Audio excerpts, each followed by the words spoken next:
Morning everybody, it's Nikki from the Communication Coach. I'm here today just to do a quick video around a blog that I wrote yesterday on genuineness.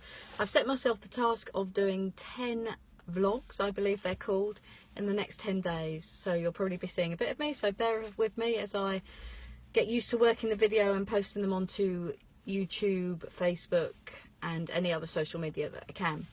Yesterday I wrote a blog about genuineness and how we'd been to see a school. So we're going through the process of changing schools. Meg is 10. She, in the UK, is at a stage where she does one more year in the school that she's at and then she moves on to a different school.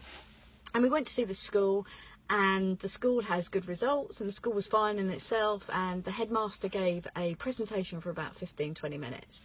Now please bear in mind that this is all my assumption and I'm coming at this from what I believe to be true, but I just felt that when he gave his communication piece presentation around the school, and he was using his slides and he was showing what a great school it was and the great results, and you can't deny that it is a very good school and has a very good reputation. But when he was talking, I switched off after a few minutes, which is quite unusual for me because this is quite a big step in Meg and family life and choosing the right school. So this is an important thing that we're going through. And I just switched out, and I became consciously aware that I'd switched out and I wasn't really sure why, and I looked around the room and everybody else has switched out as well. So for me, I sat there and just thought, why am I switching out? This is really important. Why am I tuning out, not listening? And why are other people around me really fidgety? You know, the thing when people, you can tell when people aren't interested in a communication or a conversation that others are having, because they start getting their phones out, they start doing other things. The kid behind me said, I'm bored after about 2 minutes, which is not unusual for children, I know. But there was something about the presentation that didn't feel right.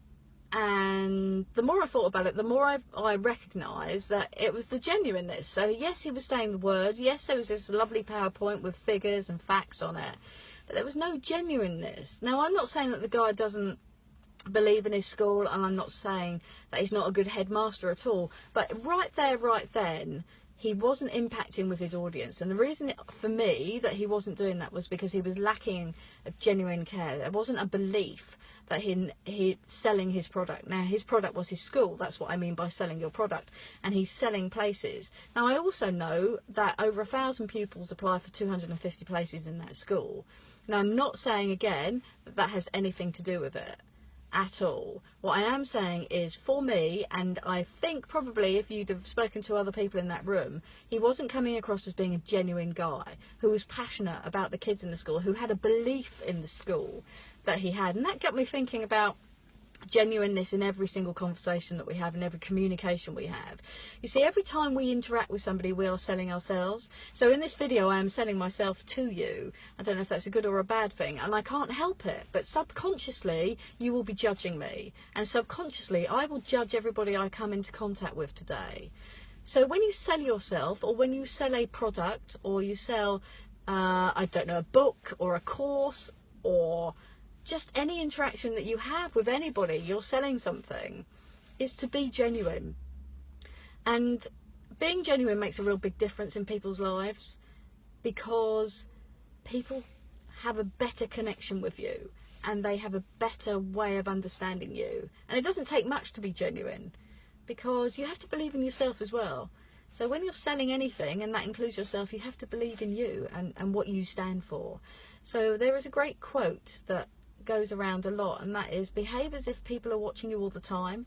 And I think that's really true. And so genuineness for me is a really powerful thing, and I've seen the impact it's had on families in crisis, on people in crisis, about that genuineness and making an impact every day. And you'll know when people are being genuine with you as well. You know, have people said sorry or thank you to you and you just haven't believed it? Anyway, have a great day. That's just my thought for the day around genuineness, and I'll catch up with you tomorrow when I continue my 10 in 10. Thanks very much.